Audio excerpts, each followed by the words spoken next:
ومن يطع الله والرسول فأولئك مع الذين أنعم الله عليهم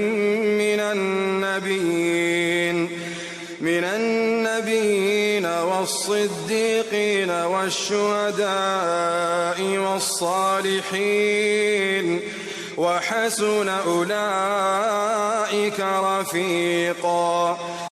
او څوک چې د الله تعالی او د هغه د رسول اطاعت وکړي نو دغه کسان به د هغې خلک سره وي په چا باندې چې الله تعالی انعام کړی دی چې نبیان او صدیقین او شهیدان او صالحان دي او دغه خلک ښه ملګري دي. ذلك الفضل من الله وكفى بالله عليما.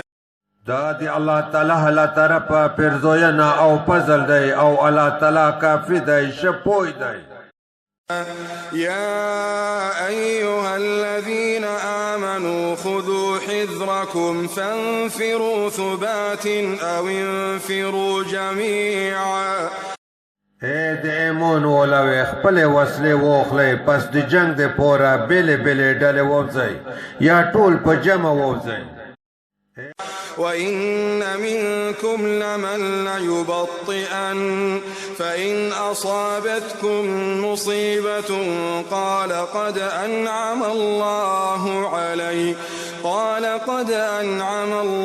علي إذ لم أكن معهم شهيدا. او بشکه په توسې کې ځنې خامخا هغه دي چې خامخا به غذا ته په تللې کې تاخیر کوي او که چېرې توسې ته څه مصیبت ورسیږي نو هغه ویایي یقینا الله تعالی په مو باندې پیرزوینه وکړه چې په دغه وخت کې زه د دوی سره حاضر نه وم. ولئن أصابكم فضل من الله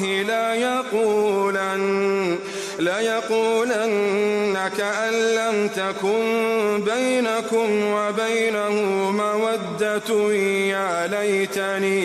يا ليتني كنت معهم فأفوز فوزا عظيما. او کچېرې په توسې باندې د الله تعالی د طرفه څه فضل وشي نو دوی به خامخا په داسې اندازه کې ویایي ګویا که د توسې په منځ کې او د هغې په منځ کې هیڅ دوستي او مینه نه وه کاشکې زه هم له دوی سره وای نو ډېره لویه کامیابي به مې حاصله کړې وای.